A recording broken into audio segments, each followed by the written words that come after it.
మరొక పరిశుద్ధ దినం ఆత్మతో సత్యముతో ప్రభువును ఆరాధించు నిమిత్తమై మిమ్మల్ందరినీ ప్రేమతో దేవుని సన్నిధానమునకు నేను ఆహ్వానిస్తూ ఉన్నాను. మంచి దేవుడు, కృప కలిగిన దేవుడు, అన్ని వేళలా మనకు తోడుగా, నీడగా, అండగా ఉండే దేవుణ్ణి మనం కలిగి ఉన్నాం. ఆపదలు ఎన్నైనా, సమస్యలెన్ని చుట్టుముట్టినా నిన్ను విడవక కాపాడు దేవుడను నేనై ఉన్నానని వాగ్దానం చేసిన దేవుడు మనలను సజీవులనుగా తన సన్నిధానమునకు నడిపించినందుకు రెండు చేతుల పైకెత్తి దేవుని స్తుతిద్దాం. హల్లెలూయా. ఎంతోమంది గనులైన వారు, ఆరోగ్యవంతులు, గొప్పవారు ఈ దినాన్ని చూడలేకపోయారు. కానీ ఏ యోగ్యత లేని మనకు దేవుడు ఈ భాగ్యం, ఈ ఆధిక్యత అనుగ్రహించి ఉన్నారు. గడిచిన వారం ఉగ్రత దినమున ఎవరు దాచబడతారు అనే పాఠాన్ని మనం ప్రారంభించాం. బహుశా పోయిన వారం రెండవ ఆరాధనలో నేను ఈ విషయాన్ని మాట్లాడాను. ఈ ప్రసంగాలు మీకు అర్థం అవ్వాలంటే మీరు ఏ సర్వీస్లో వచ్చినా మరొక సర్వీస్లో ఉన్న వాక్యాన్ని ఆన్లైన్లో వింటూ ఉండాలి. యూట్యూబ్లో కానివ్వండి, ఫేస్బుక్లో కానివ్వండి, ఈ సందేశాలు వింటూ ఉన్నప్పుడు ఈ క్రమంగా వస్తున్న ఈ వాక్య లేఖనాలు మనకు అర్థమవుతాయి. గడిచిన 2 వారాల క్రితం మనం శోధన కలిగినప్పుడు, శ్రమ కలిగినప్పుడు ఎలా దాయబడాలి, ఎలా దాచుకోవాలి అనే విషయాన్ని 7 అంశాలుగా మనం ధ్యానం చేసి ఉన్నాం. పోయిన వారం మనం దాయబడడం కాదు, దేవుడే మనల్ని దాస్తాడు, దేవుడే మనల్ని దాచే దేవుడు. అయితే దేవుడు ఎవరిని దాస్తాడు? ఆలయానికి వచ్చామని మనల్ని అందరినీ దాస్తాడా? ప్రార్థిస్తున్నామని మనల్ని అందరినీ దాస్తాడా? కానుకలు ఇస్తున్నామని మనల్ని అందరినీ దాస్తాడా అంటే వాక్యం అలా చెప్పలేదు.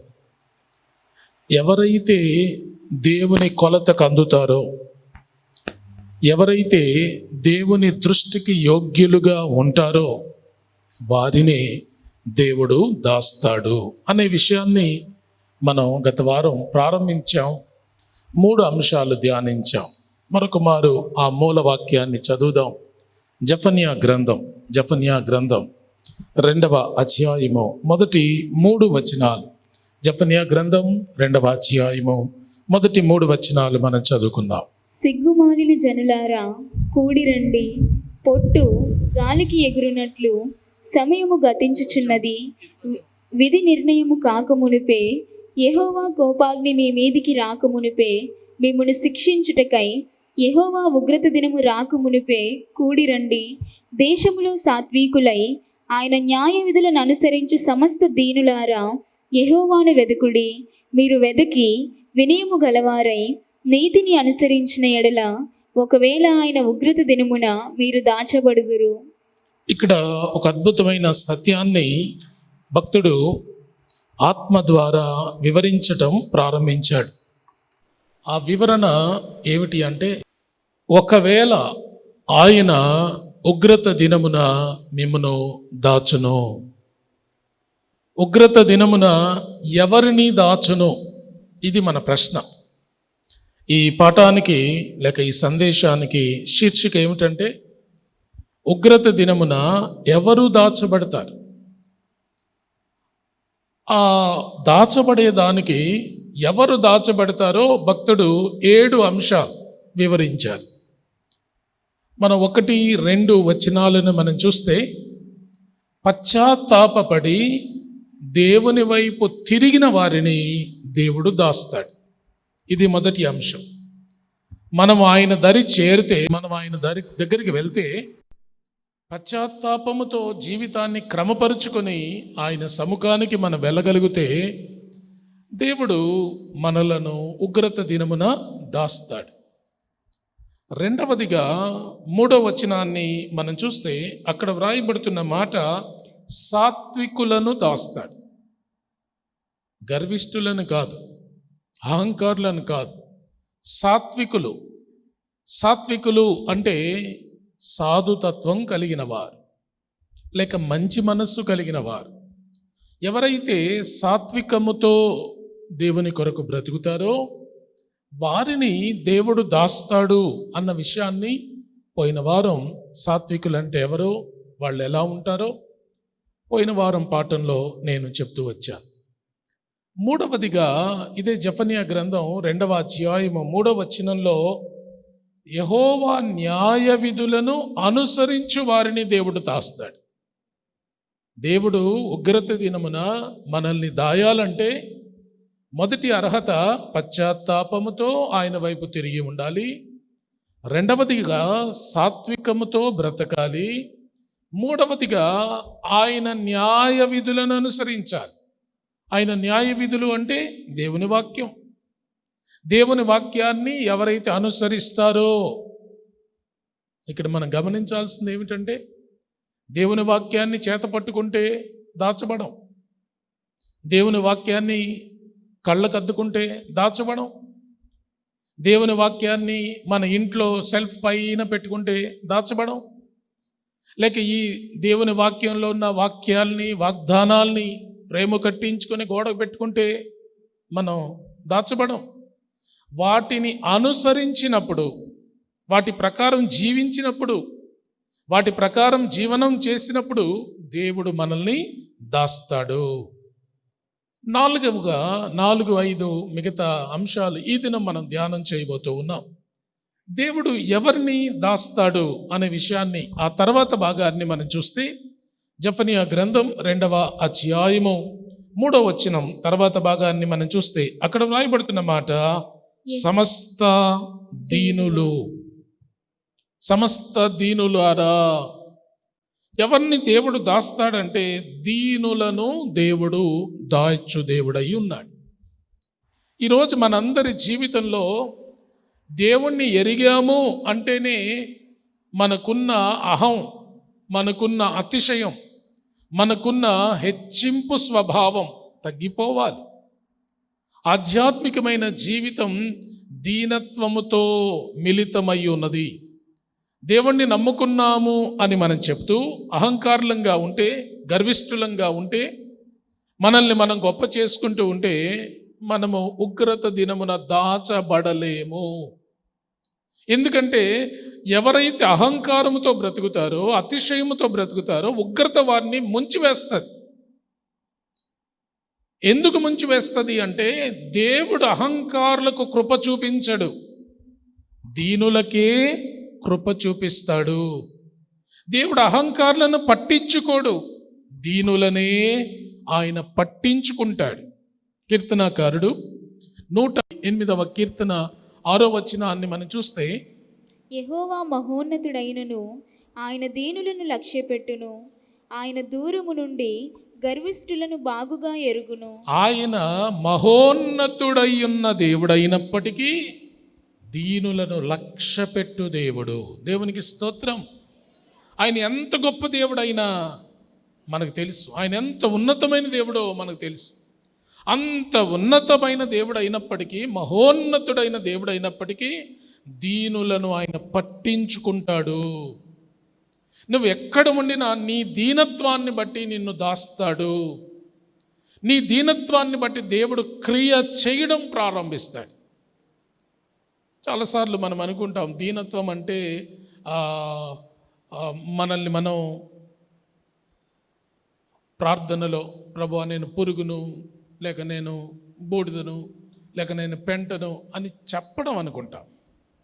దీనత్వం మాటలతో చెప్పేది కాదు, అది జీవన విధానం.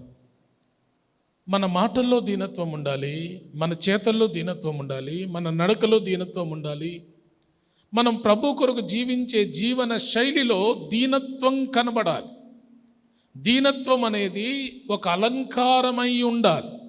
పేతురు రాసిన మొదటి పత్రిక 5వ అధ్యాయము 5వ వచనాన్ని మనం చూస్తే అక్కడ వ్రాయబడుతూ ఉన్న మాట ఏమిటి అంటే, చిన్నలారా మీరు పెద్దలకు లోబడి ఉండుడి.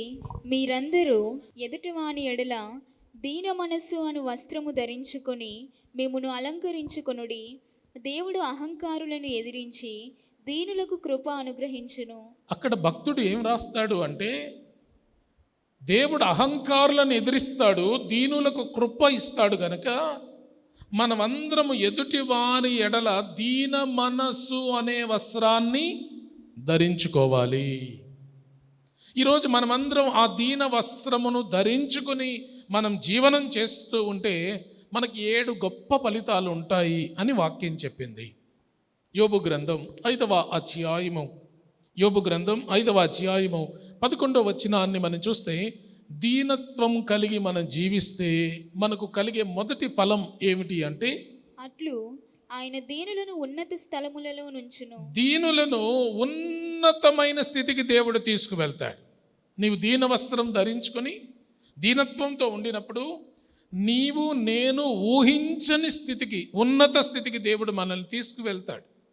చాలాసార్లు మనం అనుకుంటాం, వాళ్ళు బాగున్నారు, వీళ్ళు బాగున్నారు, వాళ్ళు హెచ్చించబడుతున్నారు, వీళ్ళు హెచ్చించబడుతున్నారు, అందరి పరిస్థితులు మారుతున్నాయి, నా పరిస్థితి మారడం లేదని కొన్నిసార్లు తల బాదుకుంటూ ఉంటాం. ఎందుకో తెలుసా? దీనులను ఉన్నత స్థితికి పెట్టే దేవుడు మన దేవుడు. దీన వస్త్రాన్ని నీవు నేను ధరిస్తే మన జీవితాల పట్ల ఆయన బాధ్యత తీసుకొని మనల్ని పట్టించుకొని ఉన్నత స్థితికి దేవుడు మనల్ని తీసుకువెళ్తాడు. రెండవదిగా, దీనత్వం వలన వచ్చే లాభం ఏమిటి అంటే, యోబు గ్రంథం 36వ అధ్యాయము 6వ వచనాన్ని మనం చూస్తే, యోబు గ్రంథం 36వ అధ్యాయము 6వ వచనం. భక్తిహీనుల ప్రాణమును ఆయన కాపాడడు, ఆయన దీనులకు న్యాయము జరిగించును. భక్తిహీనుల ప్రాణాలకు ఆయన ఏమి బాధ్యత తీసుకోడు, వాళ్ళను కాపాడడు, వాళ్ళను విడిపించడు, వాళ్ళను భద్రపరచడు. కానీ దీనులకు న్యాయము చేయును. దేవునికి స్తోత్రం.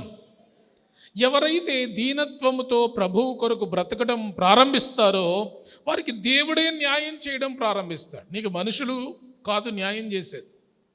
వాళ్ళు న్యాయం చేయలేదు, వీళ్ళు న్యాయం చేయలేదు, వాళ్ళు అన్యాయం చేస్తున్నారు, వీళ్ళు అన్యాయం చేస్తున్నారు కాదు. మన దీనత్వం మనకు న్యాయ నిర్ణేతగా ప్రభువును నిర్మిస్తుంది. దేవునికి స్తోత్రం. కనుక దీనులకు ఆయనే న్యాయం చేస్తాడు. కనుక దేవుడు న్యాయం చేసినప్పుడు మన జీవితంలో అన్యాయం చేయబడే పరిస్థితులు ఏవి రాకుండా ఉంటాయి. కాబట్టి దేవుడు దీనులకు న్యాయం చేస్తాడు, భక్తిహీనులను ఆయన పట్టించుకోడు. కాబట్టి మన జీవితంలో దీన వస్త్రమును ధరించుకుని ఉంటే దేవుడు చేసే రెండవ కార్యం ఏమిటి అంటే మనకు న్యాయము తీర్చుట. మూడవదిగా మనం చూస్తే కీర్తనకారుడు 22వ కీర్తన 26వ వచనం. దీనులు భోజనము చేసి తృప్తి పొందెదరు. దీనుల జీవితంలో ఉండే మూడవ ఫలం ఏమిటి అంటే తృప్తి. ఈరోజు లోకమంతటికి ఉన్నది ఏమిటంటే అసంతృప్తి. ఇక్కడ ఉన్న మనందరిలో 100% ఉన్నది ఏమిటంటే అసంతృప్తి. ఎప్పుడు పెదవి విరుస్తాం మనం. పక్కన వాళ్ళని చూచి వాళ్ళలా నేను లేనే, వాళ్ళలా నేను ఇల్లు లేదే, వాళ్ళలా నాకు ఆస్తి లేదే, వాళ్ళలా నాకు అందం లేదే, వాళ్ళలా నేను లేనే, వాళ్ళకంటే నేను ఏదో కొరత అని అసంతృప్తితో బ్రతుకుతా. కుటుంబాలలో అసంతృప్తి. భర్తను బట్టి సంతోషించలేని భార్యలు, భార్యను బట్టి సంతోషించలేని భర్తలు, తల్లిదండ్రులను బట్టి సంతోషించలేని బిడ్డలు, బిడ్డలను బట్టి సంతోషించలేని తల్లిదండ్రులు. అసంతృప్తి అసంతృప్తి అసంతృప్తి. ఈ అసంతృప్తికి కారణం ఏమిటి అంటే అహంభావం. ఎక్కడ హెచ్చింపు స్వభావం ఉందో అక్కడ అసంతృప్తి ఉంటుంది. ఈ అసంతృప్తికి కారణం ఏమిటి అంటే మనలో దీనత్వము లేకపోవడం వల్ల. మన జీవితంలో దేవుడు ఎన్ని మేళ్ళు చేశాడు, ఎంత కృప మనకు అనుగ్రహించాడు. మనం గతం కంటే ఈరోజు ఎంత ఉన్నత స్థితికి చేరబడ్డాం, ఎంత క్షేమ స్థితిలోనికి వచ్చాం. అయినప్పటికీ ఇంకా అసంతృప్తి. ఒకసారి ఎప్పుడైనా అడుక్కునేవాళ్ళు, లేక పేదలు, నిరుపేదలు, ఆశ్రయం లేని వాళ్ళు రైల్వే స్టేషన్లో తిని పడుకునే వాళ్ళని చూడండి. వాళ్ళకున్నంత సంతృప్తి మనకు లేదు. వాళ్ళకి ఏమీ లేకపోయినా తృప్తి ఉంది.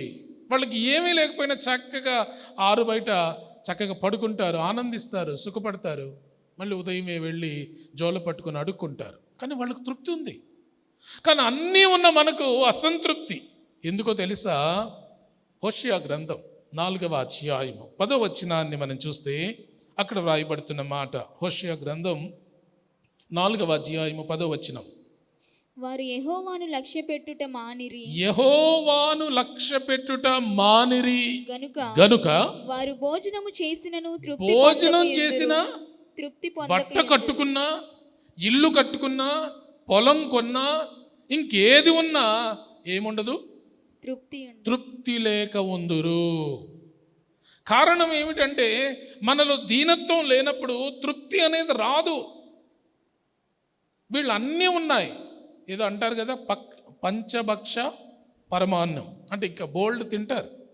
కానీ దేవుణ్ణి లక్ష్య పెట్టుట మానారు గనక వారికి తృప్తి లేదు, ఎంతున్న తృప్తి లేదు. కానీ ఇక్కడ వ్రాయబడుతున్న మాట కీర్తన 22:26లో ఉన్న మాట ఏమిటంటే దీనులు తృప్తిగా ఉంటారు. ఇది దేవుడిచ్చే బహుమానం. ఈరోజు మనందరి జీవితంలో అన్నిటికంటే యోగ్యమైన స్థితి ఏమిటంటే తృప్తిగా ఉండడం. నీకెంతుందో అంత తృప్తి, నీకెంతుందో అంత తృప్తిగా బ్రతకడమే గొప్ప ఐశ్వర్యం. తృప్తి లేనివాడు ఎంతున్న జీవితంలో ఆనందించలేడు. తృప్తి కలిగిన వారు ఎంత కొంచెం ఉండినా వాళ్ళు ఆనందిస్తూ ఉంటారు. కనుక దీనులకు దేవుడిచ్చే 3వ బహుమానం ఏమిటంటే తృప్తి గల జీవితము.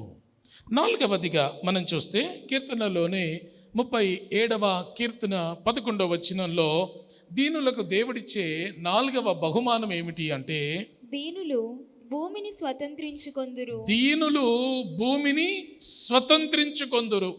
దీనులు భూమిని స్వతంత్రించుకొందురు అంటే భూమిని కొనేసుకుంటారని కాదు, అది కూడా ఒక అర్థం అయ్యి ఉండవచ్చు. కానీ దీనులు అనేకులను సంపాదించుకుంటారు, ఇరుగు పొరుగు వారందరినీ సంపాదించుకుంటారు, మంచి మిత్రులను సంపాదించుకుంటారు, మంచి స్నేహితులను సంపాదించుకుంటారు, మంచి ఆత్మీయులను సంపాదించుకుంటారు. వారున్న చోటంతా, ఆ వీధంతా, ఆ గ్రామమంతా వాళ్ళ మనుషులుగా మారిపోతారు. ఇది దీనులకు దేవుడిచ్చే బహుమానం.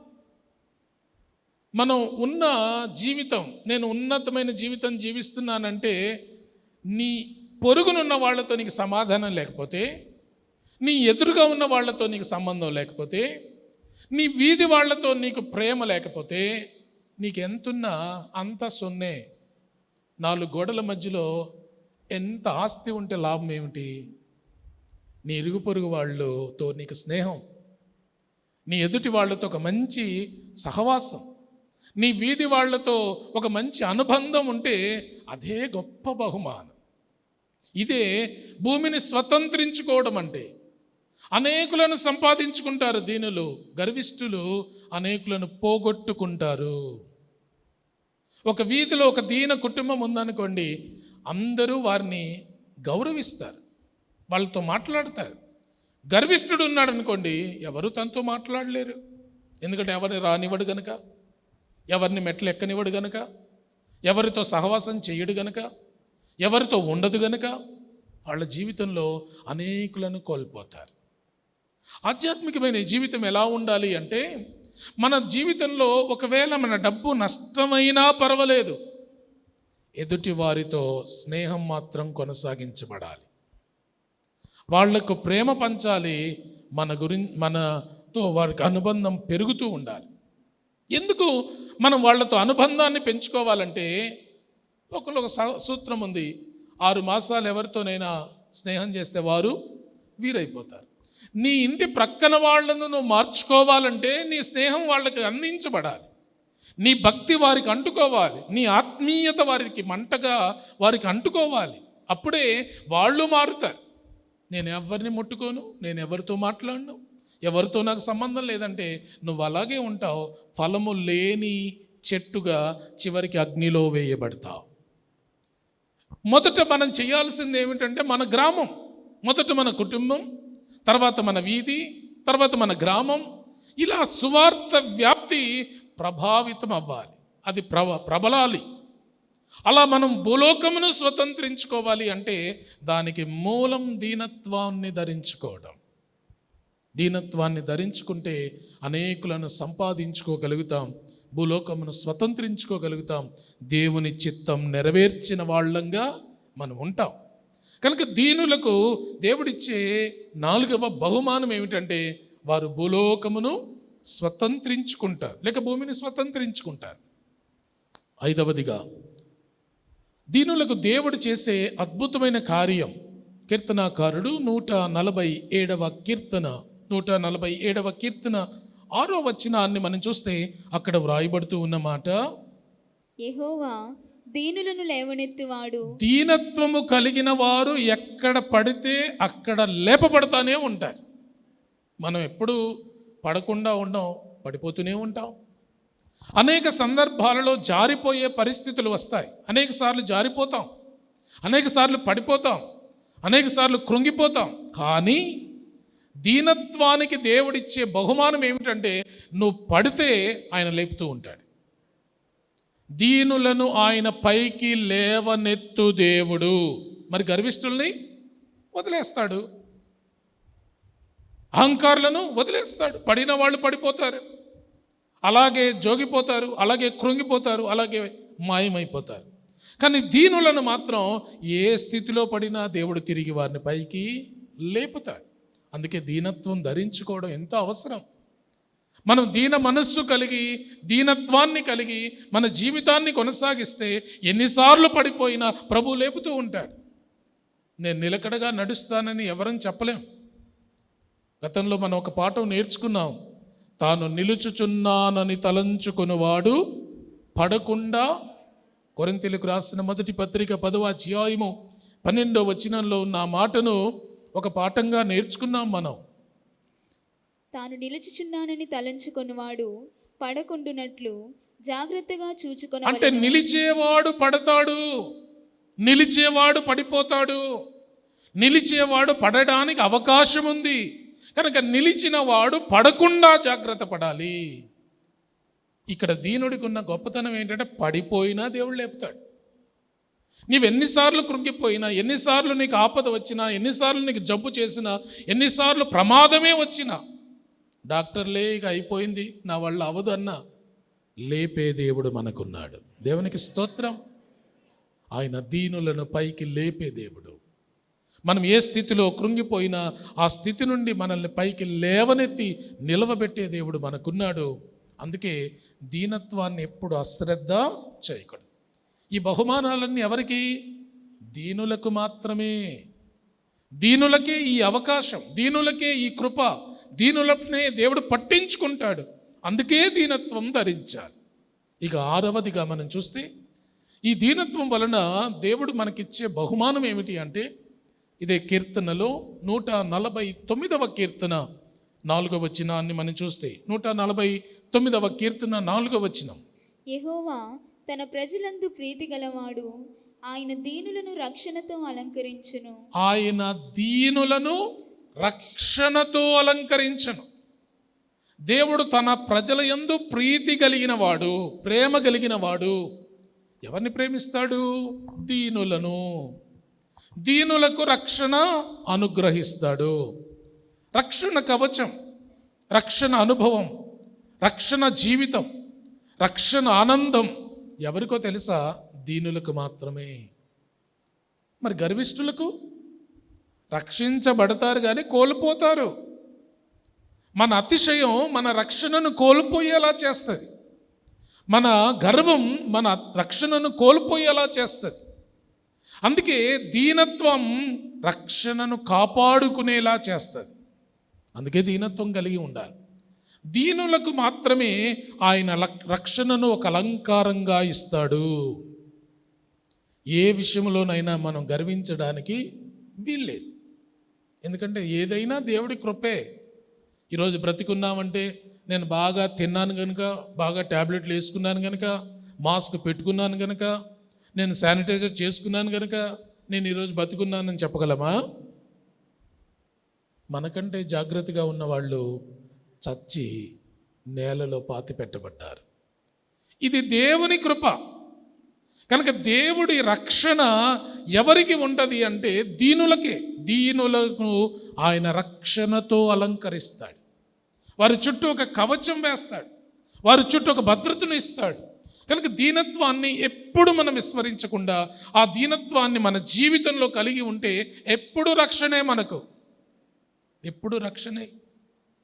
ఏడవదిగా, చివరిదిగా, దీనులకు దేవుడిచ్చే బహుమానం ఏమిటి అంటే యెషయా గ్రంథం 29వ అధ్యాయము 19వ వచనాన్ని మనం చూస్తే, యెషయా గ్రంథం 29వ అధ్యాయము 19వ వచనంలో వ్రాయబడిన మాట, యెహోవా యందు దీనులకు కలుగు సంతోషము అధికమగును. దేవుడిచ్చే 7వ బహుమానం ఏమిటంటే సంతోషం. దీనులకు సంతోషం, దీనులకు ఆనందం, దీనులకు ఉల్లాసం. ఎవరైతే దీనత్వంతో బ్రతుకుతారో వాళ్ళ జీవితంలో గొప్ప ఆనందాన్ని దేవుడు పెడతాడు. ఎంతమంది ఆనందంగా ఉన్నాం? మనుషులకు ఒక వ్యసనం ఉంది. ఆ వ్యసనం ఏమిటంటే ఆనందాన్ని వెతుక్కోవడం. ఈరోజు మనం చేసే ప్రతి పనిలో మన వెతుకులాట ఉంది. ఆనందాన్ని వెతుక్కుంటున్నాం. ఎందులో ఆనందం ఉందో వెతుకుతూ ఉన్నాం. ఈ లోకంలో ఉన్న వ్యసనాలన్నీ అందుకే. సిగరెట్ కాల్చేవాడు ఆనందం కొరకే కాలుస్తాడు. సారాయి త్రాగేవాడు ఆనందం కొరకే త్రాగుతాడు. సినిమా చూసేవాళ్ళు ఆనందం కొరకే చూస్తున్నారు. పేకాట ఆడేవాళ్ళు ఆనందం కొరకే ఆడుతున్నారు. ప్రతివాడు ఆనందం కొరకే ప్రయాసపడుతున్నాడు, కానీ ఆనందం వారికి దొరకడం లేదు. కారణం ఏమిటి అంటే ఆనందాన్ని ఇచ్చేవారు దేవుడే. ఆనందాన్ని దేవుడు పెడితే మనం ఆనందంగా ఉంటాం. దేవుడు మన జీవితంలో ఆనందాన్ని పెట్టాలి అంటే నీలో నాలో దీనత్వము ఉండాలి. దీనులకు కలుగు సంతోషము అధికం, గర్విష్ఠులకు కలుగు బాధ అధికం. ఎప్పుడైతే మనం దీన మనస్సు కలిగి దీనత్వంతో బ్రతకడం ప్రారంభిస్తామో మనంత ఆనందంగా ఎవరు ఉండలేరు. ఎందుకు అంటే ఈ దీనత్వం మన జీవితంలో దేవుని సన్నిధిని మన దరి చేరుస్తుంది, దేవుని ప్రత్యక్షత మనతో ఉంచుతుంది.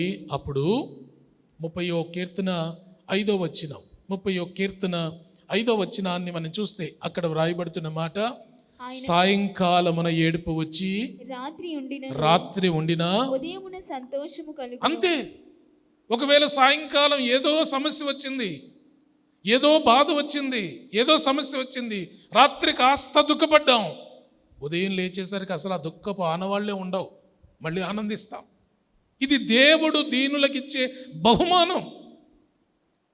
మనం ఎప్పుడైతే దీనత్వంతో ఉంటామో ఏడుపు అలా చుట్టంలా వస్తుంది, అలా పోతుంది. బాధ అలా వస్తుంది, వెళ్ళిపోతుంది. ఎప్పుడు ఆనందమే. ఒకవేళ బాధ వేదన ఉంది అంటే అది ఒక క్షణం లేక ఒక పూటే, మళ్ళీ తర్వాత ఆనందం. ఈరోజు మన జీవితాలు ఎలా ఉన్నాయి? ఆనందం ఒక క్షణం ఉంది, మిగతాదంతా వేదనే. కారణం దేవుడి కృప మనకు లేకపోవడం. ఈరోజు ఆనందాన్ని మనం కలిగి ఉండాలంటే మన దీనత్వముతో మనం బ్రతికినప్పుడు ఆ ఆనందాన్ని దేవుడే మన జీవితంలో పెడతాడు. పేతురు అన్నాడు తన పత్రికలో, పేతురు రాసిన మొదటి పత్రిక 1వ అధ్యాయము 9వ వచనం చివరి మాటలో మనం చూస్తే, చెప్పనాశక్యమైన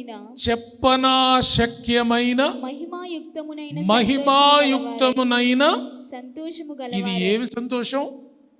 చెప్పడానికి వీలు కాని మహిమతో నింపబడిన ఆనందం. దేవునికి స్తోత్రం. ఈ ఆనందం మనకివ్వడం దేవుని సంకల్పం. మనందరినీ ఆనందంతో నింపడానికి దేవుడు మనతో ఉన్నాడు. యోహాను సువార్త 15వ అధ్యాయము 11వ వచనాన్ని మనం చూస్తే అక్కడ వ్రాయబడుతూ ఉన్న మాట, మీ యందు నా సంతోషము ఉండవలెనని, మీలో నా సంతోషం ఉండాలని, మీ సంతోషము పరిపూర్ణము కావాలని. మీలో ఉన్న ఆనందం ఉందే, సంతోషం ఉందే, అది పరిపూర్ణం కావాలా. ఇది దేవుని సంకల్పం, దేవుడి ఆలోచన, దేవుడి ఉద్దేశం, దేవుని ప్రణాళిక నీ పట్ల నా పట్ల ఏమిటి అంటే మనం ఎప్పుడు సంతోషంగా ఉండాలి. మరి సంతోషంగా ఉండాలి అంటే దేవుని ప్రత్యక్షత ఉండాలి. దేవుని ప్రత్యక్షత ఉండాలంటే దీనత్వము ఉండాలి. ఎప్పుడైతే మనము దీనత్వం కలిగి ఉంటామో ఆయన ప్రత్యక్షత కలిగి ఉంటాం. ఆయన ప్రత్యక్షత ఎప్పుడైతే కలిగి ఉన్నామో అప్పుడు చెప్పశక్యము కాని ఆనందం మన జీవితంలోనికి వచ్చేస్తుంది. కనుక దీనులకు దేవుడిచ్చే 7వ బహుమానం ఏమిటంట? ఆనందము. కనుక ఈరోజు మన జీవితంలో అన్నిటికంటే మిన్నగా మనం కలిగి ఉండాల్సింది ఏమిటంటే దీనత్వము. ఈ దీనత్వాన్ని ఎప్పుడైతే మనం ధరించి ఉంటామో, ఎప్పుడైతే మనం కలిగి ఉంటామో, ఆ దీనత్వం మనలను అత్యున్నతమైన స్థితికి తీసుకువెళ్తుంది. మీకా గ్రంథం 6వ అధ్యాయము 8వ వచనంలో ఇది ఉత్తమం అని కూడా ప్రభువు చెప్పాడు. అక్కడ భక్తుడు, పోయిన వారం కూడా నేను ఆ విషయాన్ని ప్రస్తావించాను, నేను ఏమి తీసుకుని వచ్చి దేవుణ్ణి, మహోన్నతుడైన దేవుణ్ణి సంతృప్తిపరచగలను? 1000 కొలది పొట్టేళ్లనా, ఏడాది కోడెనా, 1000 నదులంత విస్తారమైన తైలమున నా జ్యేష్ఠ కుమారుణ్ణి నేను బలిగా ఇస్తే దేవుని రుణం తీర్చగలుగుతానా అని ఆయన దేవుని సన్నిధిలో ఆలోచిస్తున్నప్పుడు ప్రభువు భక్తుడితో మాట్లాడిన మాట. మీకా గ్రంథం 6వ అధ్యాయము 8వ వచనం. మనుష్యుడా, ఏది ఉత్తమమో అది నీకు తెలియజేయబడి ఉన్నది. న్యాయముగా నడుచుకొనుటయు, కనికరమును ప్రేమించుటయు, దీన మనస్సు కలిగి నీ దేవుని ఎదుట నీవు ప్రవర్తించుట, ఇది ఉత్తమం. ఉత్తమం ఏమిటి అంటే దీన మనస్సుతో దేవుని ఎదుట నీవు ప్రవర్తించాలి. ఒకవేళ మనుషులు నీ దీనత్వాన్ని చూచినా చూడకపోయినా నీ దీనత్వాన్ని చూచి ప్రతిఫలం ఇచ్చే దేవుడు ఉన్నాడు. దేవునికి స్తోత్రం. ఒకవేళ మనం ఎక్కువగా తగ్గించుకుంటే లోకానికి లోకువై ఉండవచ్చునేమో. మనం తగ్గించుకుంటుంటే అందరికీ అదొక హేళనగా ఉండవచ్చునేమో. మనం తగ్గించుకుంటూ ఉన్నప్పుడు, మనం తగ్గింపు జీవితం కలిగి ఉండినప్పుడు అందరికీ అర్థమవ్వకపోవచ్చునేమో. లేక చాలామంది మనల్ని అపహాస్యం చేయవచ్చునేమో. కానీ ఈ దీనత్వానికి వచ్చే బహుమానాలు మాత్రం అత్యున్నతమైనవి. దేవునికి స్తోత్రం. ఏ బహుమానాలు ఉంటాయట? మొదటిగా ఉన్నత స్థితికి దేవుడు తీసుకువెళ్తాడు. రెండవదిగా న్యాయం తీరుస్తాడు. మూడవదిగా సంతృప్తినిస్తాడు. నాలుగవదిగా మనము భూమిని స్వతంత్రించుకునేలా చేస్తాడు. ఐదవదిగా లేవనెత్తుతాడు. ఆరవదిగా రక్షణనిస్తారు. ఏడవదిగా సంతోషమిస్తారు. కనుక దీన మనస్సు కలిగిన వారికి దేవుడు ఇన్ని బహుమానాలు ఉన్నాయి. అందుకే జెఫన్యా గ్రంథం చెప్తూ ఉంది, ఎవరు ఉగ్రత దినమున దాచబడతారంటే సమస్త దీనులు. ఎంతమంది దీన మనస్సు కలిగి ఉన్నారో వారందరూ ఉగ్రత దినమున దాచబడతారు. ఐదవదిగా ఎవరు దాచబడతారు అంటే జెఫన్యా గ్రంథం 2వ అధ్యాయము 3వ వచనం తర్వాత భాగాన్ని మనం చూస్తే అక్కడ వ్రాయబడుతున్న మాట, యెహోవాను వెదకిన వారు. దేవునికి స్తోత్రం. ఎవరు ఉగ్రత దినమున దాచబడతారు అంటే మొదటిగా పశ్చాత్తాపముతో తిరిగి వచ్చిన వారు, రెండవదిగా సాత్వికముతో జీవిస్తున్నవారు, మూడవదిగా న్యాయ విధులను అనుసరిస్తున్నవారు, నాలుగవదిగా దీన మనస్సు కలిగిన వారు, ఐదవదిగా దేవుణ్ణి వెతికేవారు. ఎవరిని వెతకాలి? దేవుణ్ణి వెతకాలి. కానీ విచారకరం ఏమిటి అంటే మనం అందరం ఆత్మీయులమే, అందరికీ భక్తి ఉంది, అందరికీ విశ్వాసం ఉంది, అందరము దేవుని ప్రజలమే, కానీ దేవుని వెతకట్లేదు.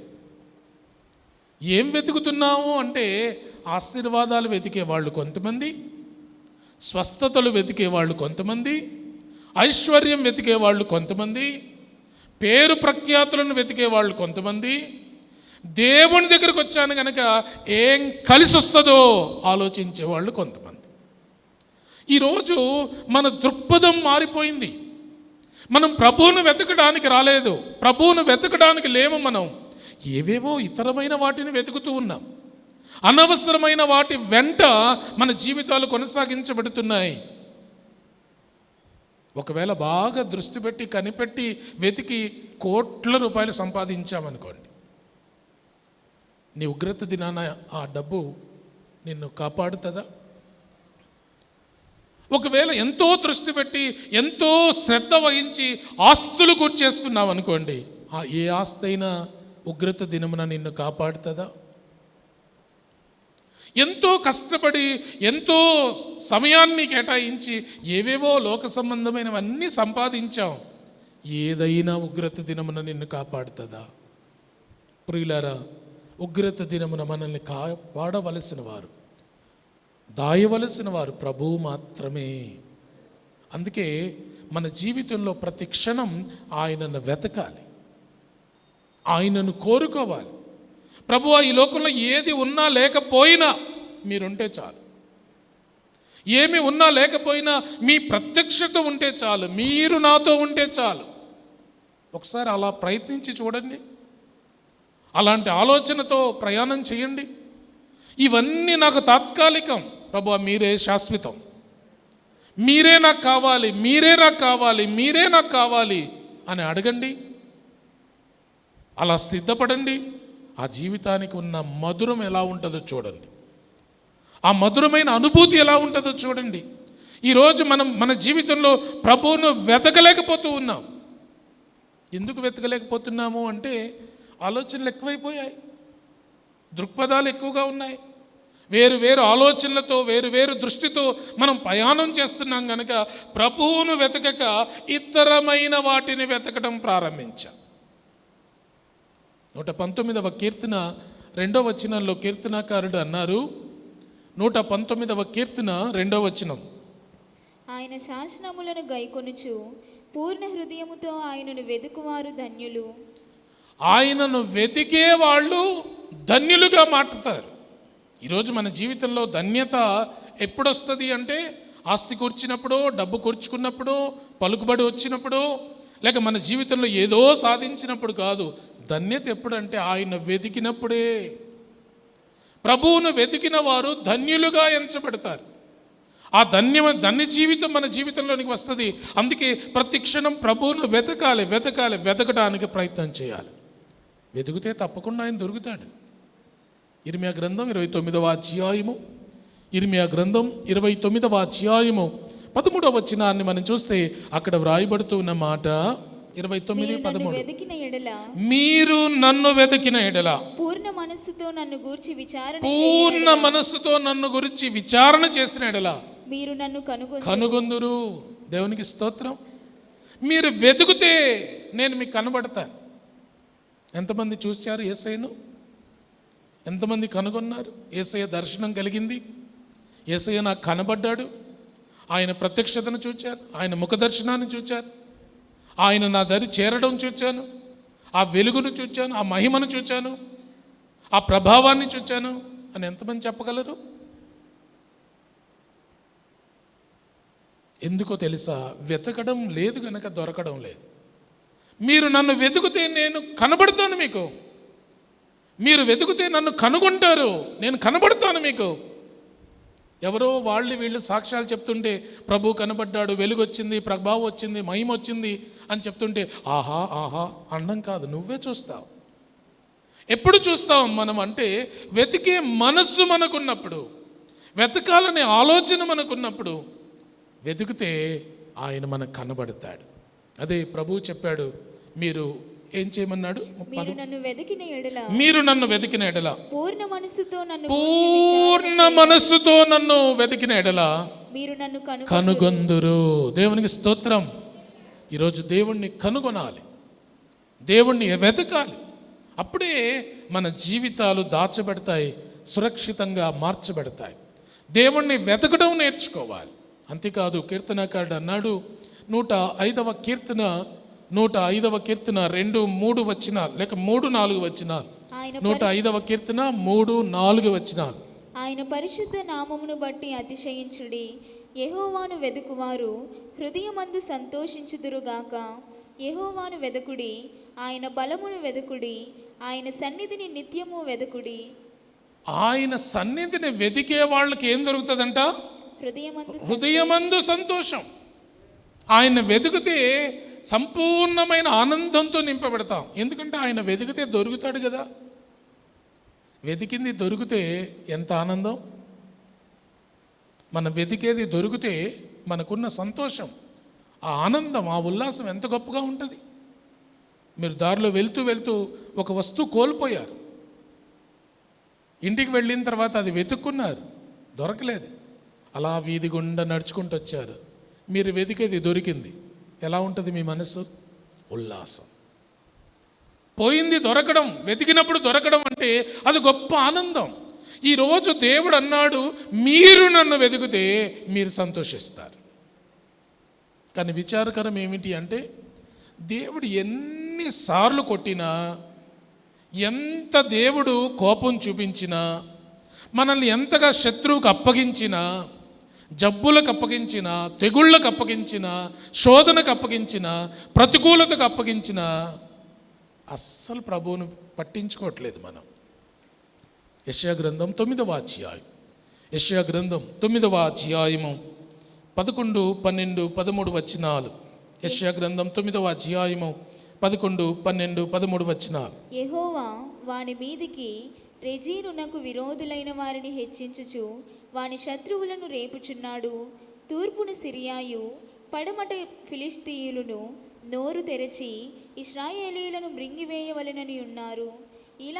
ఇలాగు జరిగినను ఆయన కోపము చల్లారలేదు, ఆయన బాహువు ఇంకనూ చాపబడి ఉన్నది. అయినను జనులు తమ్ము కొట్టిన వాని తట్టు తిరుగుటలేదు, సైన్యములకు అధిపతియగు యెహోవాను వెదకరు. ఇక్కడ భక్తుడు అన్నాడు, అంత ప్రతికూలత ఉంది, పక్కనేమో విరోధులు ఎక్కువైపోయారు, శత్రువులు రేగి ఉన్నారు. తూర్పున సిరియా వారు, పడమర ఫిలిష్తీయులు నోరు తెరిచి మింగాలనుకుంటున్నారు. కానీ ఇంకా దేవుని వెతకరే వీళ్ళు. ఇన్ని పరిస్థితులు ఇంత కడు దీనంగా మారిపోయి, బ్రతుకు దుర్భరమైపోయి, బ్రతకడానికి అవకాశం లేకపోయినా ఎవరిని వెతకడం లేదు, దేవుని వెతకడం లేదు. ఇదే మన జీవితంలో దురదృష్టకరం. ఇన్ని తెగులు వచ్చినా, ఇంత శోధన వచ్చినా, ఇంత ప్రతికూలత వచ్చినా, ఎంతో హఠాత్తుగా మరణం వచ్చిన ఈ కరోనా వల్ల ఎంతమంది చనిపోయారు, ఎంతమందిని కోల్పోయాం. ఆరోగ్యం ఉన్నవాళ్ళు, 30 నుండి 40 సంవత్సరాల వయసులో ఉన్న 4 పాస్టర్లు చనిపోయారు. పాస్టర్లు 30 నుండి 40 సంవత్సరాల లోపల వాళ్ళే. వయసు ఏమి పెద్దగా లేక అనారోగ్యవంతులు కాదు, ఆరోగ్యవంతులే. కారణం ఏంటంటే ప్రమాదం పెను ముప్పుగా మారింది. ఆ ప్రమాదం ఎప్పుడు నీ మీదికి, నీ కుటుంబం మీదికి ఉప్పెనలా వస్తుందో తెలియదు. ఇన్ని పరిస్థితులు చుట్టూ జరుగుతున్నా ఇప్పుడు దేవుణ్ణి వెతకలేకపోతున్నాం. ఎంత విచారకరం. శత్రువు రేగుతూ ఉన్నాడు, తూర్పు, పడమర, ఉత్తర, దక్షిణాలలో మింగాలని శత్రువు బయలుదేరాడు. వాళ్ళ జీవితంలో ఇక ఏ ఆధారం లేదు, అయినప్పటికీ నా ప్రజలు యెహోవాను వెతకడం లేదు. అంటే ఇంకా చావడానికి సిద్ధపడిపోయాం కానీ దేవుణ్ణి వెతకడానికి సిద్ధపడలేదన్నమాట. ప్రియులారా, ఈరోజు మన జీవితంలో ఈ ఉగ్రత దినమున దాచబడాలంటే దానికి మనం దేవుణ్ణి వెతుక్కోవడమే కారణం. ఎవరు దేవుణ్ణి వెతుకుతారో వారే దేవుడు దాచబడతారు, వారే దేవుడు దాస్తాడు, వారినే దేవుడు భద్రపరుస్తాడు. దేవుణ్ణి వెతుకువారు కావాలి, అది ఇది వెతకడం కాదు. ఇన్ని ప్రతికూల పరిస్థితులు వచ్చినా ఇశ్రాయేలు ప్రభువును వెతకలేదట. హోషేయ భక్తుడు రాస్తాడు, హోషేయ గ్రంథం 7వ అధ్యాయము, హోషేయ గ్రంథం 7వ అధ్యాయము 8, 9, 10 వచనాలను మనం చూస్తే అక్కడ వ్రాయబడుతూ ఉన్నమాట. ఎఫ్రాయిము అన్యజనులతో కలిసిపోయెను, ఎఫ్రాయిము ఎవరునూ త్రిప్పివేయని అప్పము వంటి వాడాయెను. అన్యులు అతని బలమును మృంగివేసినను అది అతనికి తెలియకపోయెను. తన తల మీద నెరిసిన వెంట్రుకలు కనబడుచున్నను అది అతనికి తెలియదు. ఇశ్రాయేలుకున్న అతిశయాస్పదము అతని మీద సాక్ష్యము పలుకును. ఇంత జరిగినను వారు తమ దేవుడైన యెహోవా యొద్దకు తిరుగకయున్నారు. ఎఫ్రాయిమును గురించి దేవుడు చెప్పిన విచారకరమైన మాటలు మనం ఇక్కడ చదువుతున్నాం. ఎవ్వరు తిప్పని అప్పం, మనం వేసిన చపాతీ కానివ్వండి లేక అట్టు కానివ్వండి, పెనం మీద ఉన్నప్పుడు అలాగే ఉంచేస్తే తిప్పకపోతే ఏమైపోద్ది? మాడిపోతుంది కదా. ఎఫ్రాయిం మారిపోయిందట. మాడిపోయినా దేవుణ్ణి వెతకడం లేదట. అంతేకాదు ఇంకేమైందట? అతని బలమును మృంగివేసినను. బలం శత్రువులు మింగివేశారు, అన్యులు అతని బలం మింగివేశారు, అయినప్పటికీ దేవుణ్ణి వెతకలేదట. ఇంకా తన తల మీద నెరిసిన వెంట్రుకలు కనబడుచున్న. తల మీద నెరిసిన వెంట్రుకలు కనబడుతున్నాయి. నెరిసిన వెంట్రుకలు దేనికి సూచన? తల నెరిస్తే ఏమని అర్థం అవ్వాలి? అయిపోయింది నీ పరిస్థితి, దగ్గరకు వచ్చింది, ముసలోడు అయిపోతున్నావు అని అర్థం. తల నెరిసిన, వయసు మీద పడ్డా, యవ్వనం కోల్పోయాను అని తెలిసినా ఎవరిని వెతకడం లేదట? దేవుణ్ణి వెతకడం లేదు. ఎంత దారుణం! దేవుడు మనకు సూచనలు చూపిస్తాడు. ఆయన వెతికేలా మనల్ని చెయ్యడానికి దేవుడు కొన్ని సూచనలు మన ముందు పెడతాడు. ఇవన్నీ అప్పంలా నువ్వు మాడిపోయావు, నీ బలం క్షీణించిపోయింది, నీ యవ్వనం పోయింది, నీ ఆకారం, నీ అందం. తల వెంట్రుకలు నెరిస్తే ఏం చేయాలి? అందం పోతుంది కనుక మంచిగా రంగు వేయాలి కదా. రంగు ఆ మధ్యలో ఎవరో విశ్వాసులు మాట్లాడకుండా, మా అయ్యగారు బాగా రంగేస్తారు, ఎక్కడికో వెళ్ళి రంగేస్తారంట. నేనేం రంగేయలేదు ఇప్పటి వరకు, దేవునికి స్తోత్రం. అంటే నెరిసిన వెంట్రుకలు వచ్చాయంటే అందం పోయింది, బలం పోయింది, మాడిపోయావు, నష్టపోయావు, నీ ఐశ్వర్యం హరించుకుపోయింది, నీ ఆరోగ్యం క్షీణించింది, నీ పరిస్థితులు మారిపోయావు.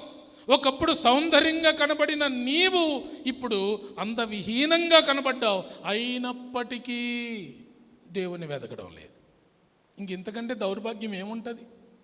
దేవుడు సూచనలు చూపించినప్పుడు ఆ సూచనలను బట్టి అయినా వెంటనే పరుగున ప్రభువును వెతికి, ప్రభువా మీరుంటే నాకు చాలు. పాట అయితే పాడతాం, ఏమని? మీరుంటే నాకు చాలు యేసయ్య. నిజ జీవితంలో అది నిజమా? నిజ జీవితంలో అలాగ ఉంటామా? మీరుంటే నాకు చాలు యేసయ్య, ఇంకేది నాకు వద్దు అనేవాళ్ళు ఎంతమంది ఉన్నారు? బహుశా 1% 0.001 ఉండరు. ఒకవేళ మొహమాటానికి మనం అనుకున్నా మనకు చాలా కోరికలు ఉన్నాయి, మనకు చాలా అవసరాలు ఉన్నాయి, మనం చాలా విషయాలను వెతుకుతున్నాం, కానీ దేవుణ్ణి వెతకడం లేదు. అందుకే 10వ వచనం చివరి మాటలో భక్తుడు అంటాడు, 10వ వచనాన్ని చదివితే హోషేయ గ్రంథం 7వ అధ్యాయము 10వ వచనం, ఇశ్రాయేలుకున్న అతిశయాస్పదము అతని మీద సాక్ష్యము పలుకును. ఇన్ని జరిగినా వారు తమ దేవుడైన యెహోవా యొద్దకు తిరుగకయున్నారు, ఆయనను వెదకకయున్నారు. ఇన్ని జరుగుతున్నా, ఇన్ని ప్రతికూల పరిస్థితులు వచ్చినా వెతకడం లేదు, వెతికే మనసు లేదు. ప్రభువును వెతకకుండా వేరు వాటిని వెతికిన వాళ్ళు ఏమైపోతారు? కీర్తన 53వ కీర్తన 2-3 వచనాలు. 53వ కీర్తన 2-3 వచనాలు. వివేకము కలిగి దేవుణ్ణి వెదుకువారు కలరేమో అని దేవుడు ఆకాశము నుండి చూచి నరులను పరిశీలించెను. వివేచన కలిగి, డబ్బులు కాకుండా, లోక సంపదను కాకుండా, ఆస్తులు కాకుండా, అంతస్తులు కాకుండా, ఇంకొకటి కాకుండా వివేచన కలిగి నన్ను వెదకువారు కలరేమోనని ప్రభు ఆకాశములో నుండి మనుషులను పరిశీలించినప్పుడు వారందరూ దారి తొలగి బొత్తిగా చెడియున్నారు, ఒకడును తప్పకుండా అందరూ చెడియున్నారు, మేలు చేయువారెవరునూ లేరు. అందరూ చెడిపోయారు. దేవుని వెతకకపోతే చెడిపోతాము. కాబట్టి ఏ అశ్రద్ధ చేయకుండా జీవితంలో మనం కోరుకోవాల్సింది, మనం చేయాల్సింది ఏమిటంటే ఇప్పుడే దేవుణ్ణి వెతకడం నేర్చుకోవాలి. హోషేయ భక్తుడు చెప్పిన మాట చూడండి. హోషేయ గ్రంథం 10వ అధ్యాయము 12వ వచనం. నీతి ఫలించినట్లు మీరు విత్తనము వేయుడి, ప్రేమాయను కోత మీరు కోయుడి, యెహోవాను వెదుకుటకు ఇదే సమయం ఇదే సమయము. దేవునికి స్తోత్రం. హల్లెలూయా. దేవుణ్ణి వెతకడానికి ఇదే సమయం. ఇప్పుడే వెతకండి, రేపు కాదు. సాతాను ఆలోచన ఏమిటంటే రేపు. సాతాను ఆలోచనకు లొంగిపోయామా జీవితాన్ని పాడు చేసుకుంటాం. సాతాను ఎప్పుడు ఎలా ప్రయాణం చేస్తాడంటే మనల్ని ఆలయానికి తీసుకురాకుండా అయితే అడ్డు పెట్టడు, వచ్చి కూర్చొని వాక్యం వినకుండా ఏమీ అడ్డు పెట్టడు. తీసుకొస్తాడు, వినమంటాడు, అంత బాగా వినమంటాడు. అంత బాగా విని ఏమంటాడు తెలుసా సైతాన్ లోపల? అంతా నిజమే, అలా చెయ్యాల, కానీ ఇప్పుడు కాదు, రేపు, ఈ నెల కాదు, వచ్చే నెల, ఇప్పుడు కాదు, మళ్ళొక వారం అని వాయిదా వేస్తాడు. ఈ వాయిదా వేయడం ఉందే అదే ప్రమాదకరము, అదే ప్రమాదకరం. నేను ఎక్కడో ఒక దైవజనుడు చెప్పగా విన్నాను. ఒక సహోదరి ఎంతో ఆసక్తిగా సభలకు వెళ్ళేదట. ఎక్కడికి వెళ్ళినా దైవజనులు అంతా ఇదే మాట చెప్తున్నారు. ఇదే సమయం, ఇదే అనుకూల సమయం, ఇదే మిక్కిలి అనుకూల సమయం, ఇదే నీ రోజు, ఇప్పుడే నువ్వు పశ్చాత్తాపడు, ఇప్పుడే నువ్వు పశ్చాత్తాపడు. ఇలా ఏ సభకు వెళ్ళినా ఇదే చెప్తుంటే తనకు చాలా విసుగు వచ్చి, ఇంక ఇది తప్ప వేరేది లేదా, నువ్వు బాగుంటావు, ఆశీర్వాదకరంగా ఉంటావు, దీవెనకరంగా ఉంటావు, నీకు ఉద్యోగం వస్తుంది, నీకు పెళ్ళవుతుంది, నువ్వు బాగుంటావు అని చెప్పరేంటి? ఇదే సమయం, దేవుణ్ణి వెతకడానికి ఇదే సమయం, దేవుణ్ణి వెతకడానికి ఇదే సమయం. ఎక్కడికి వెళ్ళినా ఈ మాట వినబడుతున్నప్పుడు తనకు చాలా ఇబ్బంది అనిపించిందట, చాలా బాధ అనిపించిందట. ఒకరోజు ఒక సభకు వెళ్ళి ఇలాగే దైవజనుడు చెప్పిన తర్వాత దైవజనుడి దగ్గరికి వెళ్ళి, ఈ ప్రసంగం కంటే వేరే ప్రసంగం మీకు రాదా? ఇంకెప్పుడు ఇదే చెప్తారా? ఎన్ని రోజులు చెప్తారు? ఇదే సమయం ఏమిటి? ఇంకా నాకు వయసు ఉంది, ఇంకా నేను పెళ్లి చేసుకోవాలి, ఇంకా ఉద్యోగం రావాలి, ఇంకా నాకు బోల్డ్ ఉంది, ఇప్పుడే వెతికితే నేను ఏమైపోతాను అన్నదంట. దైవజనుడు అన్నాడట, ఏమో అమ్మా, దేవుడు చెప్పమన్నాడు, చెప్పాను. ఇదే సమయం అన్నాడు, దేవుడు చెప్పమన్నాడు, చెప్పాను అని అన్నాడట. అలా దైవజనుడితో వాదించి కాస్త ఆయాసపడి వెళ్ళిపోతూ ఆటో ప్రమాదంలో చచ్చిపోయింది. విశ్వాసులందరూ, విన్న వాళ్ళందరూ వెనక వెళ్తూ ఆటో ప్రమాదం అంట అని విని అక్కడ ఆగితే ఈ సహోదరి చనిపోయి ఉంది. అంటే తన కొరకు దేవుడు అనేక వారాలుగా దైవజనుడితో మాట్లాడుతూ ఇది సమయం, ఇప్పుడే వెతుకు అంటే తను అనుకుంది, నాకు ఇంకా యవ్వనం ఉంది, వయసు ఉంది, ఇంకా నేను చాలా చేయవలసి ఉంది, నేను పరీక్షలు రాయాలి, లేక పెళ్లి చేసుకోవాలి, ఉద్యోగం రావాలి, ఇది రావాలి, అది రావాలి, వాయిదా వేస్తూ వచ్చింది. చివరికి తన ప్రాణాన్నే కోల్పోయింది. ఈరోజు ఇక్కడ ఉన్న మన అందరం ఎవ్వరికి ఒక వస్తువుకు గ్యారెంటీ ఉందేమో కానీ నీ ప్రాణానికి గ్యారెంటీ లేదు. మనం ఏదైనా ఒక వస్తువు కొంటే అది ఒక సంవత్సరమైనా పనిచేస్తుందనే ఒక గ్యారెంటీ ఉంది, కానీ మన జీవితానికి నిబద్ధంగా ఇన్ని రోజులు ఇంతకాలం బ్రతుకుతామని ఎవరని చెప్పలేం. ఆపద ఎప్పుడు వస్తుందో తెలియదు. కనుక ఎప్పుడు దేవుణ్ణి వెతకడానికి ఇదే సమయం అని అనుకోవాలి. అందుకే భక్తుడు అన్నాడు, యెహోవాను వెతుకుటకు ఇదే సమయం, ఇప్పుడే వెతకండి, ఇప్పుడే వెతకడం ప్రారంభించండి. ఎందుకంటే ఆయనను వెతుకుతే ఆయనను మీరు కనుగొంటారు. అందుకే కీర్తనకారుడు 63వ కీర్తన మొదటి వచనంలో అన్నారు. 63వ కీర్తన మొదటి వచనం, దేవా నా దేవుడవు నీవే, వేకువనే నిన్ను వెతుకుదును. ఎప్పుడంట? వేకువ. లేవడమే వేకువలోనే నేను నిన్ను వెతకడం ప్రారంభిస్తాను. దేవునికి స్తోత్రం. ఈ అనుభవం నీది నాదై ఉండాలి. ఈ అనుభవంలోనికి మనమందరం రావాలి. ప్రతిరోజు దేవుణ్ణి వెతకాలి, వేకువనే ఆయనను వెతకాలి, ఆయన మహిమను వెతకాలి, ఆయన కృపను వెతకాలి, ఆయన ప్రత్యక్షతను వెతికే వాళ్ళంగా మారాలి. ఎవరైతే ఆయనను వెతుకుతారో వారు ఉగ్రత దినమున దాచబడతారు. ఎందుకు దాచబడతారంటే వెతికిన వాళ్ళకి ఆయన దొరుకుతాడు. వెతికిన వాళ్ళకైనా దొరుకుతాడు కనుక ఆయన దొరికి వాళ్ళతో ఉండినప్పుడు వాళ్ళకి ఏ ఆపద రాదు. దేవునికి స్తోత్రం. 6వదిగా ఎవరు దాచబడతారు ఉగ్రత దినమున? జెఫన్యా గ్రంథం 2వ అధ్యాయము 3వ వచనం తర్వాత భాగాన్ని మనం చూస్తే అక్కడ వ్రాయబడుతున్న మాట, మీరు వెతికి మీరు వెతికి వినయము గల వినయము గలవారుగా ఉంటేనే. దేవునికి స్తోత్రం. ఎవరిని దేవుడు దాస్తాడంటే వినయం. వినయము కలిగిన వారిని దేవుడు దాస్తాడు. వినయం మన జీవితంలో, వినయం అంటే వినయానికి కాస్త దగ్గర విధేయత అనేది కూడా అర్థంగా ఉంటుంది. వినయము విధేయత.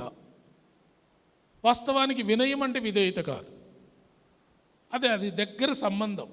వినయం అంటే ఏమిటి అంటే యోగ్యమైన ప్రవర్తన, యోగ్యంగా బ్రతకడం, దేవుడు పిలిచినప్పుడు పలకడం, దేవుడు కూర్చోమన్నప్పుడు కూర్చోవడం, లేవమన్నప్పుడు లేవడం, వెళ్ళమన్నప్పుడు వెళ్ళడం, రమ్మన్నప్పుడు రావడం. ఇది వినయానికి సూచన. అంటే ప్రభు ఏం చెప్పినా దానిని చేస్తూ ఒక క్రమశిక్షణ కలిగిన జీవితం, ఇది వినయానికి గుర్తు. ఇందులోనే, ఈ వినయంలోనే భక్తుడు అన్న మాట ఏమిటి అంటే సామెతల గ్రంథం 11వ అధ్యాయము 2వ వచనాన్ని మనం చూస్తే అక్కడ వ్రాయబడుతున్న మాట, సామెతల గ్రంథం 11వ అధ్యాయము 2వ వచనం. అహంకారము వెంబడి అవమానము వచ్చును, అహంకారము వెంబడి అవమానం వచ్చును, వినయము గలవారి యొద్ద వినయము గలవారి యొద్ద జ్ఞానమున్నది. జ్ఞానం. అంటే ఈ వినయం దేనికి గుర్తు అంటే జ్ఞానం. జ్ఞానంతో బ్రతకడం, వివేచనతో బ్రతకడం, బుద్ధి కలిగి బ్రతకడం, స్వస్థ బుద్ధి కలిగి జీవించటం, ఇది వినయం. చాలాసార్లు మన జీవితంలో అన్నీ ఉంటాయి కానీ వినయం ఉండదు. చెప్పింది చెయ్యం, అన్నీ చేస్తాం కానీ దేవుడు ఏం చెప్పాడు అది చేయం. ఈరోజు మనం ఏం చేశామని కాదు, దేవుడు ఏం చెప్పాడు నేనేం చేశాను, ఇది మన లెక్క అయి ఉండాలి. రోజు దేవుడు నాకేం చెప్పాడు, నేనేం చేస్తున్నాను. దేవుడు ఎలా చెప్పాడు, వాక్యం ఏం చెప్తుందో అది దేవుడు చెప్పిందే. మనకు మనమే ఏదో మనకు అనుకూలమైన వాక్యాన్ని తెరిచి దేవుడు నాకు చెప్పేశాడు అంటే కాదు. అప్పుడు మనకి మన స్వబుద్ధి పనిచేస్తూ ఉంటుంది. దేవుడు అన్ని రకాలుగా మన వాక్యం చదివినప్పుడు మాట్లాడతాడు, నీ ఎదురుగా దైవజనుడు నిలబడినప్పుడు మాట్లాడతాడు, నీ ఆత్మీయ సహోదరి నిన్ను హెచ్చరించినప్పుడు దేవుడు మాట్లాడతాడు. బిలాముతో అయితే గాడిదతో కూడా దేవుడు మాట్లాడాడు. అంటే దేవుడు పలు విధాలుగా నీతో నాతో మాట్లాడతాడు. దేవుడు మాట్లాడిన ప్రతి మాటకు మన విధేయత చూపి వినయంగా బ్రతకడమే మన జీవిత కర్తవ్యం. వచ్చాను, కూర్చున్నాను, వెళ్ళిపోయానంటే ప్రయోజనం లేదు. ఈ దేవుని మాట నా జీవితంలో ప్రతిరోజు అవి వాటి క్రియలు జరుగుతూ ఉండాలి, వాటి ఆచారం జరుగుతూ ఉండాలి, వాటిని మనం సాధకం చేసుకోవాలి. వినయం అంటే ప్రతిదినం దానికి లోబడి దేవుడు చెప్పినట్లుగా బ్రతుకుతూ ఉండటమే, అదే జ్ఞానం. అందుకే భక్తుడు అన్నాడు, వినయము గల వారి యొద్ద జ్ఞానం ఉండును.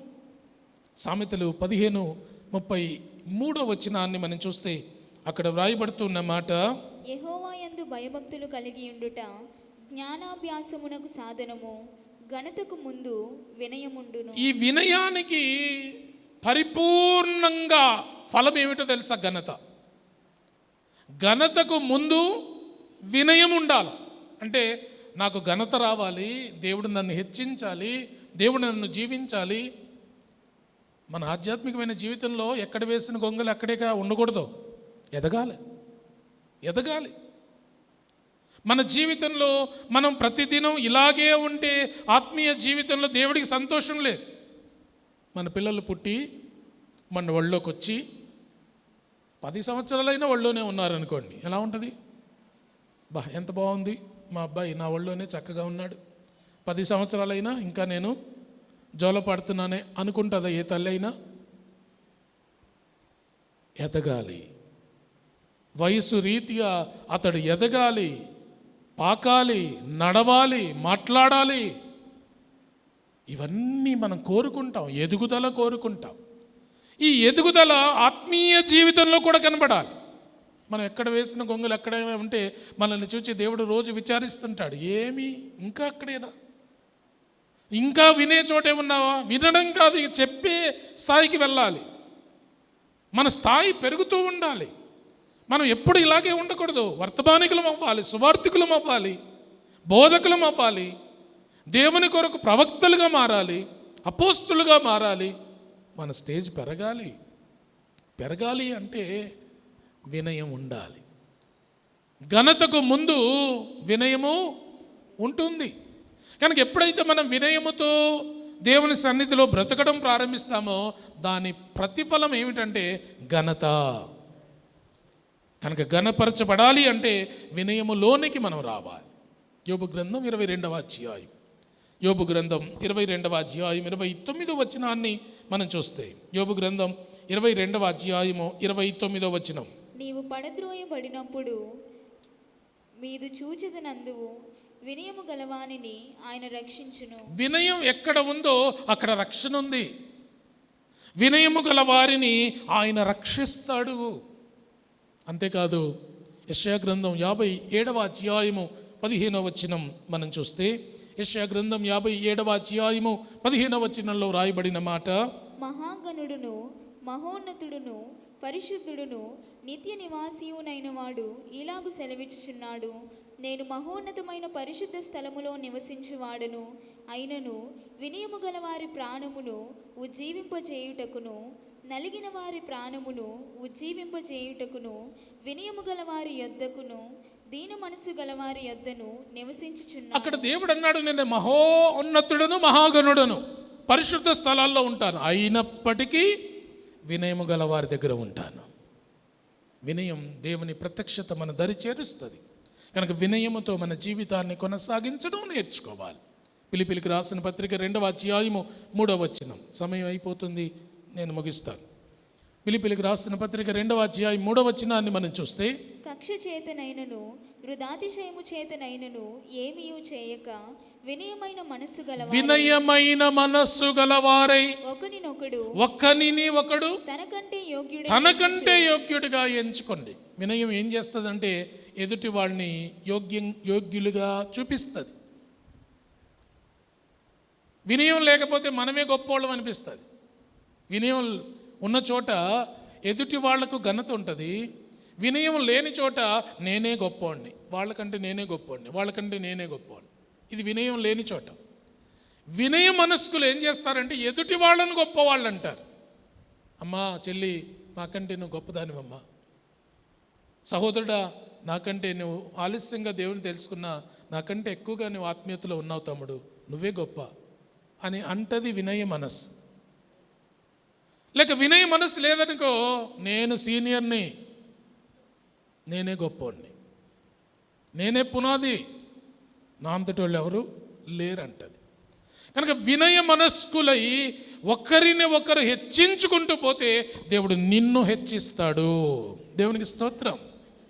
7వదిగా చివరిదిగా జెఫన్యా గ్రంథం 2వ అధ్యాయం 3వ వచనం చివరి మాట మనం చూస్తే, నీతిని అనుసరించిన ఎడల నీతి. దేవుడు ఉగ్రత దినమున దాయడానికి 7 కారణాలను జెఫన్యా చెప్పాడు. మొదటిగా ఏమన్నారు? పశ్చాత్తాప పడితే, రెండవదిగా సాత్వికం ఉంటే, మూడవదిగా న్యాయ విధులను అనుసరిస్తే, నాలుగవదిగా దీనత్వం కలిగి ఉంటే, ఐదవదిగా యెహోవాను వెతికితే, ఆరవదిగా వినయము కలిగి ఉంటే, ఏడవదిగా నీతి కలిగి ఉంటే. నీతి చాలాసార్లు చెప్పాను. నీతి అనేది ఎలాంటిది అంటే ఉప్పుగా ఉండాలి, అది ఉప్పు నీతి. పంచదార తీయగా ఉండాలి, అది పంచదార నీతి. అలాగే విశ్వాసంతో బ్రతకాలి, అది మన నీతి. అబ్రహాము దేవుని నమ్మెను, అది అతనికి నీతిగా ఎంచబడెను. నీతి అంటే ఏమిటి అంటే, నీవు దేవుని కొరకు ఏదైతే నిర్ణయించుకుని దేవుని పైన ఎలాంటి విశ్వాస్యతను కలిగి ఉన్నావో ఆ విశ్వాసతను కొనసాగిస్తూ వెళ్ళడమే నీతి. రోజుకొక వేషం వేసి, రోజుకొకలా మారిపోయి, రోజుకొక తీర్మానం తీసుకుంటే నీవు నీతి గల వ్యక్తివి కాదు. దేవుని దగ్గరికి వచ్చినప్పుడు నువ్వేం చెప్పావు దేవుడికి? ఏమని భాష చేశావు? ఏమని వాగ్దానం చేశావు? ఎలా ఉంటానని చెప్పావు? ఈరోజు ఎలా ఉన్నావు? అదే నీవు నీతిగల వ్యక్తివా కాదా అనే దానికి గుర్తు. నేను మొదట ఎలా ఉన్నాను, ఇప్పుడు ఎలా ఉన్నాను. ఆత్మీయ లోతుకు వెళ్తే నీతిలో బాగా అభివృద్ధి చెందినట్లే. ఒకవేళ అలా కాకపోతే నీ జీవితంలో నీతి కోల్పోయిన వ్యక్తివి. నీతి మన జీవితంలో ఉండాలి. కనుక దేవుడు నిన్ను నన్ను ప్రేమించాలంటే మన నీతిని బట్టే దేవుడు ప్రేమిస్తాడు. నీతిమంతుడి ఇల్లు గొప్పదననిది. అంటే బాగా డబ్బులు ఉంటాయంటారా? నీతిమంతుడి ఇంట్లో ఏమీ ఉండవు. నీతిమంతుడి ఇంటిలో గొప్పతననిది అని ఎందుకు భక్తుడు అన్నాడంటే, అందుకే నీతిమంతుని ఇల్లు గొప్పతననిది అన్నాడంటే అక్కడ గొప్పతనం ఉంటుందని కాదు. ఏమీ లేకపోయినా ఉన్నా కొంచెమున్నా అదే శ్రేష్టమైనవి. దేవునికి స్తోత్రం. ఎందుకంటే ఆ ఇంట్లో నీతి ఉంది. అన్యాయంతో సంపాదించింది కాదు ఆ సంపాదన, అన్యాయంతో వచ్చిన వచ్చుబడి కాదు అది. అది నీతి సంపద, నీతి వలన వచ్చిన సంపాద్యం. నీతి వలన కొంచెమైనా, మరొకసారి చదవమ్మా, సామెతలు 16:8. అన్యాయము చేత కలిగిన గొప్ప వచ్చుబడి కంటే నీతితో కూడిన కొంచెమే శ్రేష్టం. నీతితో కూడా కొంచెం ఉన్నది మంచిదే. నీ ఉద్యోగంలో కానీ, వ్యాపారంలో కానీ, ఇతరితర ఏ కార్యక్రమంలో కానీ అన్యాయం చేయొద్దు. నీతితో ఒక్క పైసా అయినా పర్లేదు, నీతితో కొంచెం వచ్చినా పర్వాలేదు. అది గొప్ప ధననిధిగా దేవుడు మారుస్తాడు. యెషయా గ్రంథం 64వ అధ్యాయము 5వ వచనం. యెషయా గ్రంథం 64వ అధ్యాయము 5వ వచనం. నీ మార్గములను బట్టి నిన్ను జ్ఞాపకము చేసుకొనుచు సంతోషముగా నీతిని అనుసరించు వారిని నీవు దర్శించుచున్నావు. సంతోషంగా నీతిని అనుసరించే వారిని దేవుడు దర్శిస్తాడు. కనుక నీతి ఆయన దర్శనాన్ని మనకు కలిగిస్తుంది. నీతిమంతుల దగ్గర ఆయన ఉంటాడు కాబట్టి వారు కాపాడబడతారు. ఈరోజు మన జీవితంలో ఉగ్రతలో కాపాడబడాలంటే మనకుండవలసిన 7 లక్షణాలు ఉన్నవా లేవా ఆలోచిద్దాం. లేచి నిలబడదాం, ప్రార్థన చేద్దాం, మన జీవితాన్ని యోగ్యంగా పరీక్షించుకుందాం. ఉగ్రత దినమున దేవుడు దాచేవాడై ఉన్నాడు. ప్రభువు నిన్ను దాచాలంటే ఈ 7 లక్షణాలు నీకు నాకు ఉండాలి.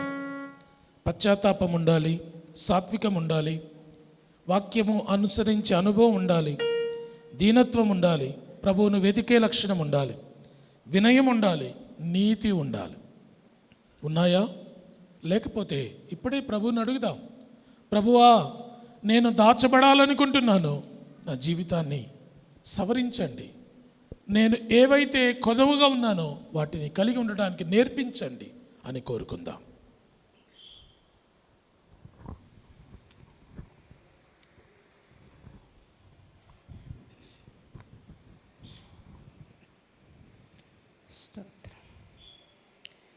నీతి కొరకు శ్రమ పడినచో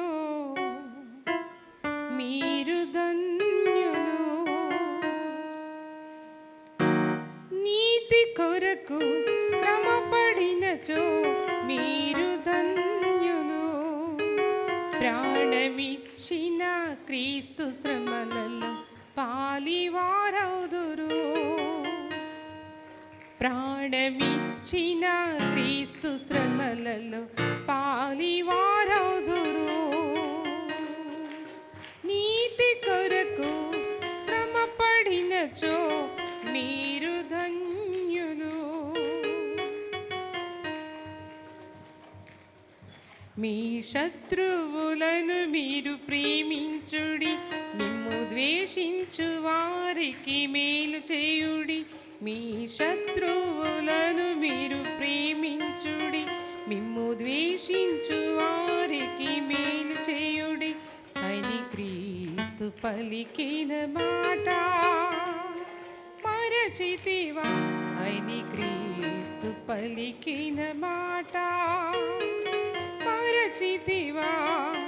దేవుని కొరకు మనుషులు ద్వేషించి వెలివేసి నిందించిన, దేవుని కొరకు మనుషులు ద్వేషించి వెలివేసి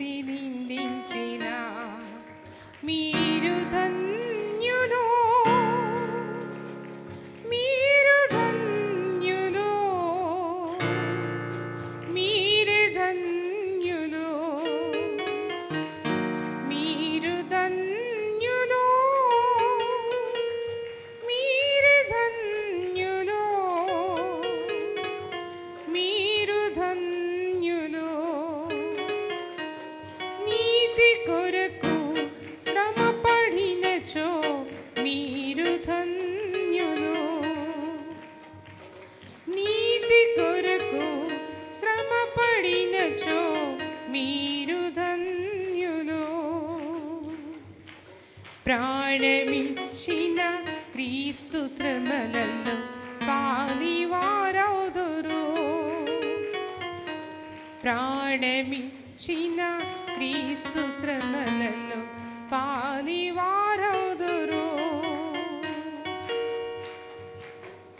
మిమ్ము శపించు వారిని దీవించుడి, మిమ్ము బాధించు వారికై ప్రార్థించుడి.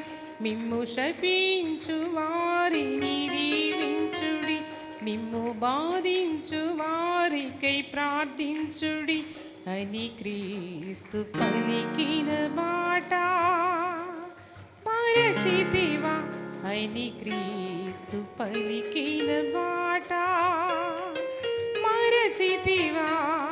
దేవుని కొరకు మనుషులు దూషించి వెలివేసి నిందించిన, దేవుని కొరకు మనుషులు దేశించి వెలివేసి నిందించిన మీరు ధన్యులు, మీరు ధన్యులు, మీరు ధన్యులు, మీరు ధన్యులు, మీరు ధన్యులు, మీరు ధన్యులు. నీతి కొరకు శ్రమ పడినచో మీరు ధన్యులు. నీతి కొరకు శ్రమ పడినచో మీరు ధన్యులు. ప్రాణమిచ్చిన క్రీస్తు శ్రమలలో పాలివారౌదురు. ప్రాణమిచ్చిన క్రీస్తు శ్రమలలో పాలివారౌదురు. ఇక ఇహమందు ధనమును కూర్చకుడి, ప్రభు ఆత్మీయ పనులను చేయుడి. ఇహమందు ధనమును కూర్చకుడి, ప్రభు ఆత్మీయ వరమును ఆశించుడి అని క్రీస్తు పలికిన మాట మరచితివా? అని క్రీస్తు పలికిన మాట మరచితివా? దేవుని కొరకు మనుషులు దూషించి వెలివేసి నిందించిన, దేవుని కొరకు మనుషులు ద్వేషించి వెలివేసి నిందించిన మీరు ధన్యులు, మీరు ధన్యులు, మీరు ధన్యులు,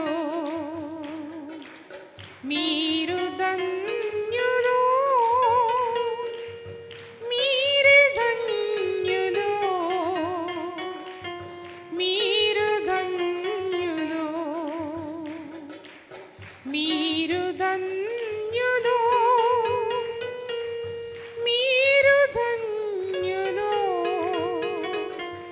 మీరు ధన్యులు. నీతి కొరకు శ్రమ పడినచో మీరు ధన్యులు. నీతి కొరకు శ్రమ పడినచో మీరు ధన్యులు. ప్రాణమిచ్చిన క్రీస్తు శ్రమలలో పాలివారౌదురు. ప్రాణమిచ్చిన క్రీస్తు శ్రమలలో పాలివారౌదురు. ప్రాణమిచ్చిన క్రీస్తు శ్రమలలో పాలివారౌదురు.